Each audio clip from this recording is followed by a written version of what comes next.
de Goiás. Oferecimento Link Telecom, 100% fibra, 100% Goiana. Uma ótima tarde para você. O Band Cidade está no ar com uma imagem que vem ali do entorno de Brasília, Águas Lindas de Goiás. O que você está vendo aí é um candidato a vereador que foi baleado e tudo foi registrado pelas câmeras de segurança.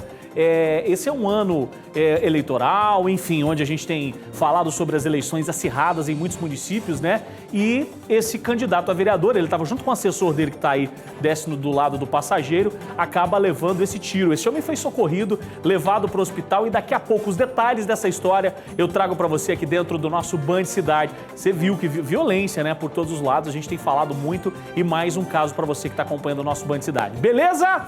Meu povo, ó, vamos nessa. Obrigado você que está acompanhando o nosso programa, o nosso WhatsApp liberado para você. Eu quero você mandando a sua mensagem pra gente, 998381717. Quero lembrar você que hoje, quarta-feira, meio de semana, tem também o nosso Pix do Carneiro. E como ontem não saiu, a boa notícia é que hoje nós temos R$200. R$200 em grana viva para você que está acompanhando, porque acumulou. O que eu preciso fazer, Paulo? Você vai ficar de olho no nosso Band Cidade. Quando pintar o carneirinho verde aqui falando Pix, é a hora de você anotar quantas vezes ele participa. No final do programa, eu vou ligar para você e você vai me dizer quantas vezes ele pintou no programa. Se você acertar, você leva na hora R$200 em grana viva. Fechado? Então quero você participando, interagindo, conversando. Não me deixa sozinho, não. Quando você participa, o nosso programa fica muito melhor. Vamos fazer o seguinte, vamos dar um giro pelas ruas da nossa capital e também da região metropolitana. Deixa eu ver quem é que está comigo. Hoje, parte do nosso time, Leonardo Miguel, o Hélida Campos. Vou começar com o Léo. Ô, Léo, quarta-feira boa. Conta pra gente o que vem por aí. Boa tarde pra você. Paulo, daqui a pouquinho eu vou trazer que a Polícia Civil está investigando aí funcionários, né, de uma determinada empresa que estaria ali desviando uma quantidade de dinheiro e também de produtos. Uma operação da Polícia Civil foi montada para poder localizar, fazer buscas e apreensões em endereços e também localizar essas pessoas que estariam envolvidas para poder lesar nessa empresa, para dar golpes nessa empresa. Daqui a pouquinho eu vou trazer todos os detalhes ao vivo, direto aqui do Complexo de Delegacias. Paulo, com você. Tá certo. Já então, Leonardo Miguel chega com a gente. O Hélida Campos também tá por aqui. O Hélida, boa tarde para você. Conta pra gente o que vem por aí no Band Cidade nessa quarta-feira. Oi, Paulo Carneiro, Leonardo e para todo mundo que está acompanhando o Band Cidade. Nós estamos, inclusive, agora mesmo a caminho do local onde está tendo, então, um incêndio que fica bem próximo ali ao condomínio Alphaville. Essas chamas começaram agora há pouco. Segundo informações que nós temos, o Corpo de Bombeiros já está no local. Cerca de 3 viaturas estão atuando ali nas frentes para combater esse incêndio. Está chegando já próximo ali, tanto ao condomínio, né, ali como também às outras áreas, também próximo à prefeitura. Inclusive, quando o fogo começou, os servidores ali tentaram conter o fogo, as chamas ali com abafadores, mas o Corpo de Bombeiros foi acionado e nós vamos até lá e daqui a pouco a gente traz todos os detalhes diretamente do local então onde está acontecendo esse incêndio próximo ao condomínio Alphaville. Tá certo, muito bem. O Hélida Campos, Leonardo Miguel, daqui a pouquinho nosso time de volta, ainda tem a Raquel, daqui a pouquinho também chega o pessoal no interior do estado. Ninguém aguenta mais, o Oswaldo Santos também já bate um papo com a gente. Vou falar uma coisa para você. A gente tem falado sobre os incêndios há mais de um mês, que a gente tem reforçado, acho que desde julho, né? A gente começa a falar dos incêndios, e aí dia após dia, final de semana após final de semana, parece que os casos vão aumentando, né? A gente tem, então, esse incêndio agora, 12h35, em andamento ali, para você que está em Goiânia, região metropolitana, deve ser às margens da GO 020, porque é ali perto do Alphaville, daqueles condomínios ali, né? Indo para o autódromo. Daqui a pouquinho a gente vai entrar ao vivo de lá para saber em que pé está tudo isso. E a gente segue acompanhando todos os desdobramentos, né?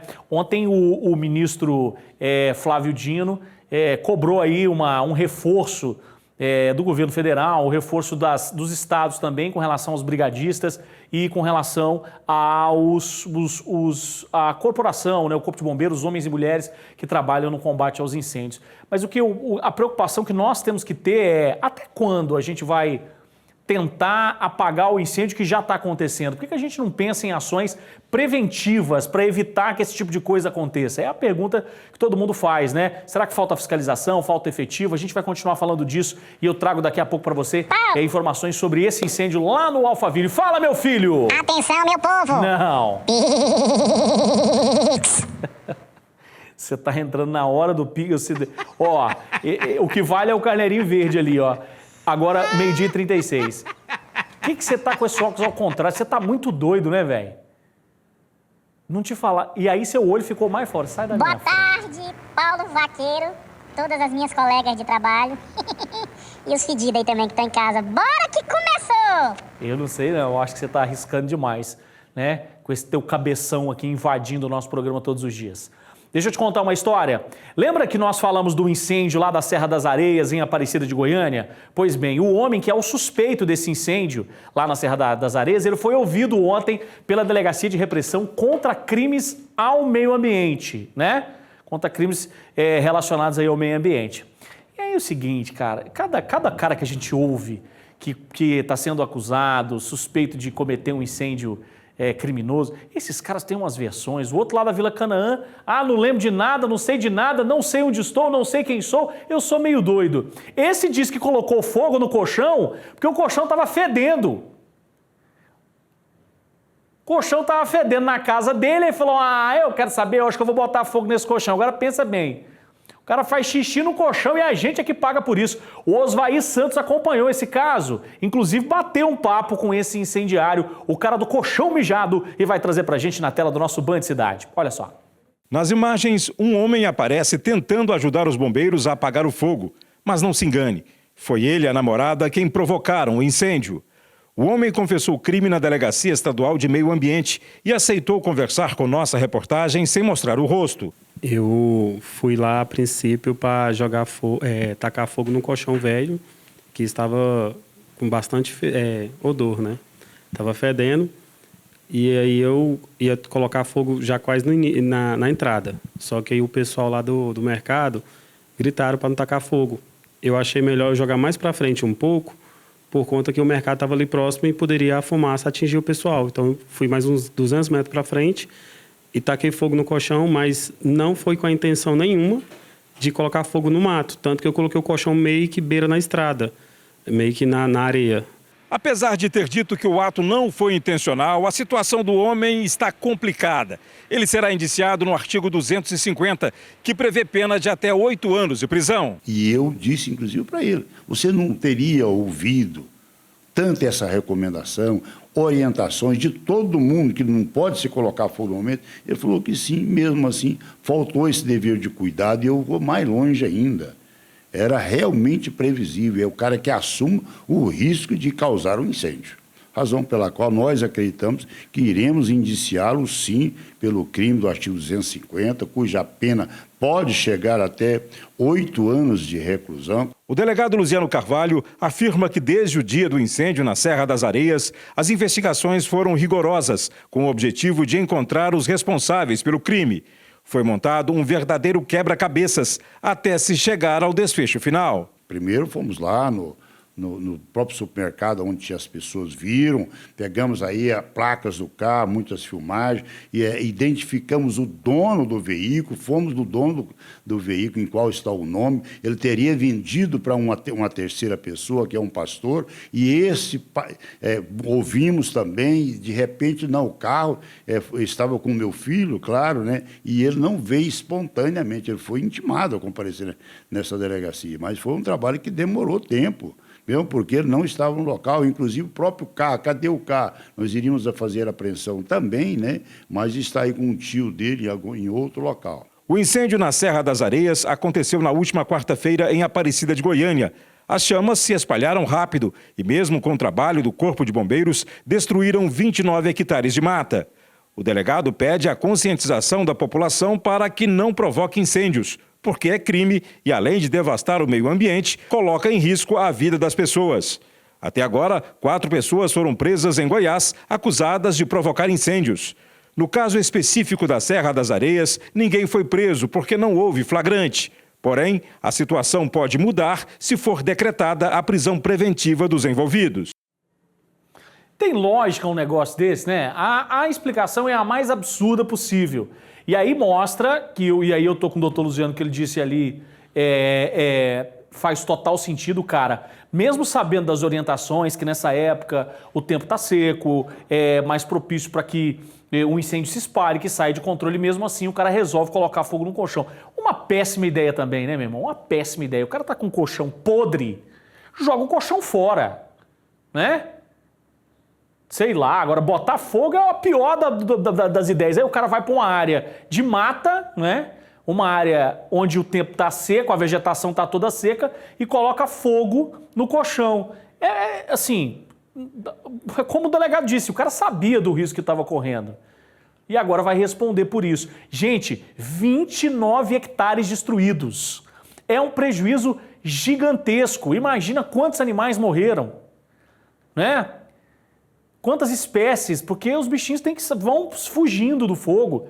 Mas foram 29 hectares destruídos por conta de uma irresponsabilidade desse cara. Tem que pagar pelo que fez e que sirva de exemplo para você que está acompanhando o nosso Banho de Cidade, que acha que pode colocar fogo de forma controlada, né? Muita gente acredita nisso. A maioria desses incêndios que acontecem, os criminosos que a gente fala, quando a gente diz que é criminoso, nem é porque o cara tá querendo prejudicar o Lula, o cara tá querendo prejudicar o Bolsonaro. Não, não é isso. Às vezes o cara coloca um fogo ali intencionalmente para fazer uma limpeza da área e tal, acha que vai ser um fogo controlado, a coisa sai completamente de controle, como aconteceu na Serra das Areias, e 29 hectares foram destruídos por conta de uma irresponsabilidade de um cara que bota fogo num colchão, né? Acabou, Paulo? Não. Um incêndio na tarde de ontem consumiu a vegetação em Professor Jamil. As imagens mostram que os próprios moradores entraram no combate ao fogo. Olha isso. Eu vou te contar uma coisa, ó, Professor Jamil fica... Quantos quilômetros aqui de Goiânia, hein? É pertinho, né? Professor Jamil, se não me engano, inclusive deve ser considerada região metropolitana. Olha lá. E aí o fogo tomando conta. E aí você viu ali, carro-pipa, o povo, são 68 quilômetros aqui de Goiânia. O povo tentando combater, tentando ajudar. É uma ação desesperada das pessoas. Agora, 12h43, você que está acompanhando o nosso Banho de Cidade, daqui a pouquinho a gente vai ali para a região do Alphaville. Para quem conhece Goiânia aqui, ali na GO 020, indo para o autódromo, naquela região ali dos condomínios, né? A gente fala do Alphaville, mas existem vários outros condomínios por ali. Tem uma região de mata muito grande, né? E estão dizendo que, nesse momento, o Corpo dos Bombeiros atende um chamado lá. Daqui a pouquinho a gente vai para lá ao vivo com o Hélida, para eu te contar como é que tá a situação por lá, tá? Não dá, gente, são muitas ocorrências, muitas ocorrências. Bom, a gente sai das queimadas e volta para as ocorrências policiais. Porque uma operação da Polícia Civil contra um trio que fraudava compras eletrônicas para poder revender. Os caras tinham aí um esquema pesado. Bom, o prejuízo é de quase 2 milhões de reais. O Leonardo Miguel vai chegar na tela do nosso Banho de Cidade e explicar pra gente de que forma esses caras atuavam e de que forma a polícia chegou até esse esquema. Ô, Léo, vamos lá, com você. Vamos lá, Paulo. Pois é, a Operação Baixa Simulada, né, que cumpre aí 3 mandados de prisão temporária, sequestro de bens, direitos, valores no montante, como você falou, Paulo, de R$1.800.000, 4 mandados de afastamento de sigilo bancário, além de 4 mandados de busca e apreensão nas cidades de Goiânia e Lusiânia. Aqui ao meu lado está o delegado Caio Menezes. Delegado, como que a polícia conseguiu chegar até essas pessoas? Boa tarde. Boa tarde a todos. Na verdade, a fraude ela começou a ser descoberta quando essa pessoa, durante os 4 anos de fraude, né, ela se perduraram 4 anos consecutivos, ela se afastou, ela foi remanejada daquela função, mas mesmo assim ela continuava com muito interesse de acesso àquele sistema exatamente para continuar realizando essas baixas indevidas dessas compras, né? A partir daí a gente foi orientando, veio aqui a notícia para a DEI, que a gente foi orientando essas pessoas e aí chegamos à conclusão de que algumas dessas dívidas elas estavam já protestadas pela empresa e ela obviamente tinha acesso ao sistema, ela tinha como mascarar os boletos, né, e as notas fiscais, mas o protesto lá no órgão público ela não tinha como mascará-lo. Então a gente começou a verificar que tinham dívidas protestadas, cobradas pela empresa, mas que no sistema estavam como pagas. A partir daí foi, né, puxando o fio e fomos chegando, né, a resolução dessa fraude. O prejuízo nesse caso, R$1.800.000, o prejuízo ficou para quem? 1.800.000 para a grande empresa, né? Existe um grupo empresarial que foi a vítima. Esse grupo empresarial, ela tem outras diversas empresas e vende para o estado de Goiás inteiro, né? A empresa menor fazia essas compras, né, através de boletos parceladas, e esta funcionária dava baixa nesses boletos. Ou seja, no resultado final, essa empresa menor recebia as mercadorias, porque cada vez que recebia, dava-se baixa. Então, abria-se novo crédito, ela fazia novamente. E assim, durante 4 anos. Ele ia recebendo esses bens e a empresa não ia recebendo R$1 sequer. Em troca disso, esses sócios dessa empresa passavam à gerente financeira, a sua conta pessoa física, né, diretamente para ela, o valor, então, de 25% dessas vendas. Ou seja, 1.800.000 de prejuízo para a empresa que vendia essas mercadorias. A empresa menor que praticava essa fraude, ela adquiria ilicitamente essas mercadorias por 75% de valor a menos, né? E quem realizava a fraude, que era a ex-funcionária da empresa, ganhava 25% do valor. E aí, quais eram esses produtos? A polícia já sabe identificar quais são? De todos os tipos, sem imaginar. De lâmpada a produtos para ser utilizado em obras de grande porte, fios, cabos grossos, enfim. Já tem pessoas presas, a polícia já está no encalço, já dá para trazer assim, um balanço dessa operação para a gente? Sim, 3 pessoas presas, exatamente os sócios dessa empresa e a ex-funcionária da empresa maior. Conseguimos bloquear muita coisa ontem. Esses bloqueios vão servir, obviamente, vão ficar à disposição da justiça e vão servir para, no processo, ao final do processo, ressarcir essa vítima.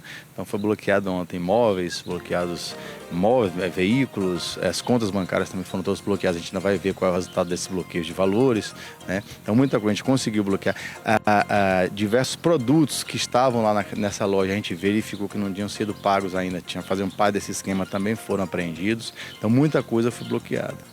E agora a polícia segue investigando também para saber se tem mais pessoas ligadas a essas 3 pessoas presas? Geralmente no estelionato você tem uma segunda fase. Pode ser que sim, pode ser que não, as investigações aqui vão revelar. Mas geralmente no estelionato você tem a fase da fraude, e onde você pega esse valor indevido, e depois você tem a fase da lavagem, que é exatamente para mascarar a origem ilícita desse valor. Pode ser, né? Pode ser que no decorrer das investigações venham a entrar outras pessoas exatamente nesse núcleo de lavagem de dinheiro. Certo, delegado, muito obrigado pela sua participação aqui com a gente no Band Cidade, um bom trabalho para a equipe do senhor. Então tá aí, Paulo, essas foram as informações aqui direto da DEIC a respeito, né, dessa operação da Polícia Civil que quer recuperar aí todo esse prejuízo causado, né, a essa empresa por essas 3 pessoas que estão presas. Como o delegado falou, agora a polícia investiga para saber se tem mais alguém envolvido que possa ter facilitado de alguma forma, porque são 4 anos aí que essas pessoas já estavam lesando essas empresas. É com você. Tá certo, Léo. Obrigado pelas informações. São 4 anos roubando, 4 anos desviando, 4 anos enchendo o saco. E eu tenho certeza que esses caras, em algum momento na cabeça deles, passou aquele negócio de eu acho que eu vou ficar impune, não vai dar nada, né? Então o cara vai roubando um pouquinho, rouba um pouquinho mais, roubando um pouquinho mais, até roubar tudo que pode, né? E aí roubando esses eletrônicos para poder revender. Então fica claro para você que está acompanhando o nosso Band Cidade que reforça aquela teoria que a gente diz sempre, né? A casa cai para quem compra, a casa cai para quem revende. Então, se você está comprando um produto eletrônico sem nota fiscal, sem procedência e tal, a sua casinha pode cair também, né? Por isso, a polícia tem trabalhado e colocado esse povo na cadeia. R$2 milhões, imagina, 4 anos enchendo o saco, 4 anos desviando. É demais. Meu povo, lembra do Valentão, o bombadão lá de Trindade, que agrediu uma criança que tentava pegar uma manga? Pois é, você acredita que um milagre aconteceu? Um milagre aconteceu. Tá vendo essa marra toda aqui? O cara lá todo fortão, não sei o que e tal. Fortão porque a criança tinha 12 anos, né? Aí a criança pegou a manga lá no lote dele, ele ficou chateado, deu um soco na criança, acabou machucando o ombro da criança. Aí depois disso ele ficou mansinho. Você acredita? Será que foi a manga com leite? Ele ficou bom. Quer dizer, ele ficou com o coração bom. Depois que os moradores cercaram ele aqui, ó, e tentaram dar o creu nele, ele pediu desculpa, gente. Ah, que bonito isso, né? Ele pediu desculpas e aí foi solto. Depois que ele passou por uma audiência de custódia. Ele falou, desculpa, doutor, e saiu. E sabe o que ele disse mais na audiência de custódia? Ele disse, doutor, ele falou baixinho assim, né? Doutor, eu estou estudando, eu faço faculdade, eu quero me formar na área de pedagogia. Ele disse isso! O cara que chapuletou a mão na orelha do menino e quebrou a clavícula do menino de 12 anos, disse que quer fazer pedagogia. Deus nos livre de um pedagogo desse. A Raquel Alves vai contar essa história pra gente. Ô Raquel, quer dizer então que o cara passou por uma audiência de custódia e agora tá solto, né? Tá solto, só não vai pegar manga no quintal dele, hein? Os detalhes com você, vamos lá. Boa tarde, Paulo, e a todos que nos assistem. É isso mesmo, ele passou por audiência de custódia, foi solto, ele vai ter que seguir algumas medidas, como ficar aproximadamente 500 metros de distância da família e também desse garoto de 12 anos, que esse fortão aí deu um murro no rosto dele, simplesmente por ele ter subido em um muro e pegado uma manga que estava em uma árvore na calçada dele. Simplesmente por causa disso. E na audiência de custódia, conforme você falou aí no início, Paulo, ele disse que estava arrependido por ter agredido essa criança e que no dia ele estava muito nervoso e perturbado. Isso foi o que ele disse para a polícia. E falou também que ele quer terminar os estudos, que ele está fazendo pedagogia, que ele quer formar nessa área. Agora imagina, né, formar em pedagogia e está agredindo uma criança, né, de 12 anos. Nem se compara o tamanho desse homem para uma criança de 12 anos. Nas imagens, Paulo, a gente pode ver que ele atravessa a rua e a criança está lá junta com outras crianças e também tem outras pessoas ali também próximo, parece que são pessoas adultas. Ele chega, conversa ali, a criança nem está olhando para ele e ele dá esse soco na criança que cai ali no chão. E depois que ele cai no chão, a criança logo se levanta ali, a gente percebe que ele coloca a mão no rosto, com certeza machucou o rosto dele. E nessa queda, Paulo, ele teve o ombro fraturado, porque foi muito forte a queda. Depois a criança fica ali ao lado, só que ele deu um murro nessa criança, depois ele saiu dali e foi para a casa dele. Ele só não foi linchado pela população que presenciou essa barbaridade, porque a polícia chegou, a polícia estava fazendo ronda ali próxima à casa dele e não deixou que a população linchasse esse homem, até porque ele se escondeu depois de agredir a criança de 12 anos, ele se escondeu, não teve coragem de ficar ali e nem de enfrentar os vizinhos. Agora ele passou por audiência de custódia, não ficou preso, foi liberado e vai ter que respeitar algumas medidas, conforme eu disse, 500 metros de distância da família e também da criança, e também ele não vai poder entrar em contato de forma alguma com a criança e com ninguém da família. É isso aí que foi o resultado da audiência de custódia desse fisiculturista aí. Volto com você. Obrigado, viu, Welda? Eu sabia que esse cara não ficaria... desculpa, eu falei da Welda, que a Welda vai entrar já já, obrigado, Raquel. A gente sabia que ele não ia ficar muito tempo, né? É um crime de menor potencial, mas tu é um covarde, velho. Tá me assistindo em Trindade? Você é um covarde, velho. Covarde. É porque você deu um soco numa criança de 12 anos, cara. Você deu sorte que o povo não colocou a mão em você. Deu sorte que o povo não colocou a mão em você, né? É claro que não pode fazer justiça com as próprias mãos, mas tu é um covarde. Eu quero fazer pedagogia. Qual que é o tema do TCC? Como deslocar a clavícula de uma criança de 12 anos por causa de uma manga? Pelo amor de Deus. Vamos fazer o seguinte, daqui a pouquinho, inclusive eu posso voltar nesse caso já, mas deixa eu falar com a Wélida, porque o incêndio de grandes proporções está atingindo agora uma área de vegetação próxima ao condomínio Alphaville. 3 viaturas do Corpo de Bombeiros estão no local trabalhando no combate às chamas. Aliás, além dessas 3 viaturas, um caminhão-pipa. Nós temos imagem lá? Aliás, você que está acompanhando o nosso programa, 12h54, daqui a pouquinho tem aquela nossa pausa para propaganda eleitoral obrigatória, então não sei se vai dar tempo, mas a gente agora restabeleceu a conexão com a Wélida. Vamos direto ali, para as margens da GO 020. Wélida, a gente está vendo o fogo aí, conta pra gente qual é a situação aí nesse momento. É com você. Oi, Paulo, nós já estamos aqui no local onde esse incêndio começou e olha só, agora, nesse momento, graças ao trabalho do Corpo de Bombeiros, né, a gente já percebe que o fogo está controlado, só que a gente ainda percebe muita fumaça mesmo. Olha só, a gente percebe também que realmente, como esse fogo destruiu aqui, muita fumaça mesmo, está difícil de respirar, difícil mesmo de ficar aqui, mas até o momento, né, essas chamas realmente foram controladas. O fogo começou por volta de 11 horas, quase meio-dia mesmo de hoje. hoje.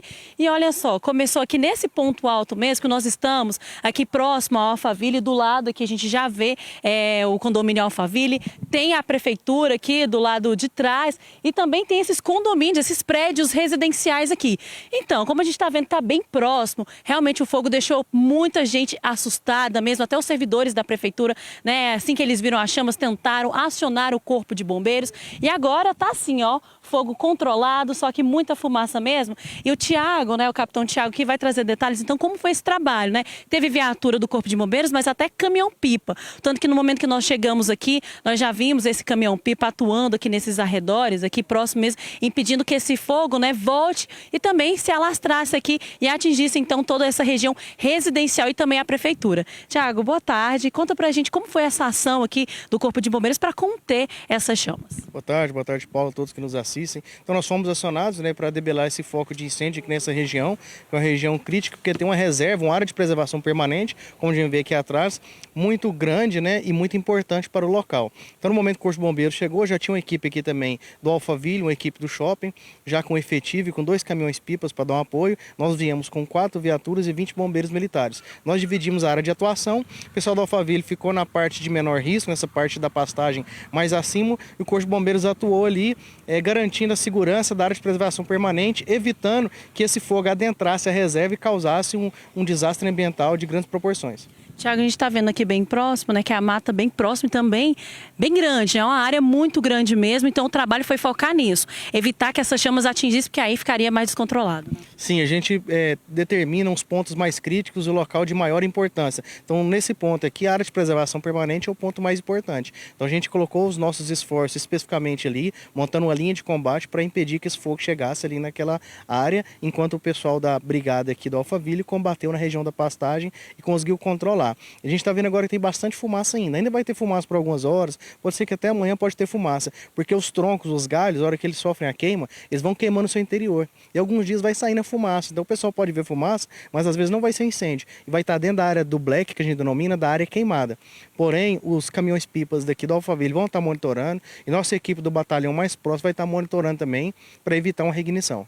Pois é, a gente estava conversando anteriormente, né, que o fogo aqui está controlado, mas agora, esse período, né, agora da tarde, é o período, né, mais perigoso mesmo, porque corre o risco dessas chamas, né, voltarem outros focos de incêndio aqui nessa região. Né? Sim, é o período mais crítico, a temperatura já está muito elevada, o vento já está intenso agora nesse momento, então a própria temperatura já vai aquecendo esse material sólido, esse corpo combustível, ele vai desprendendo gases inflamáveis. Então, uma pequena centelha que seja levada do vento, de outra fonte de queimada para esse local, ela pode ocasionar um incêndio.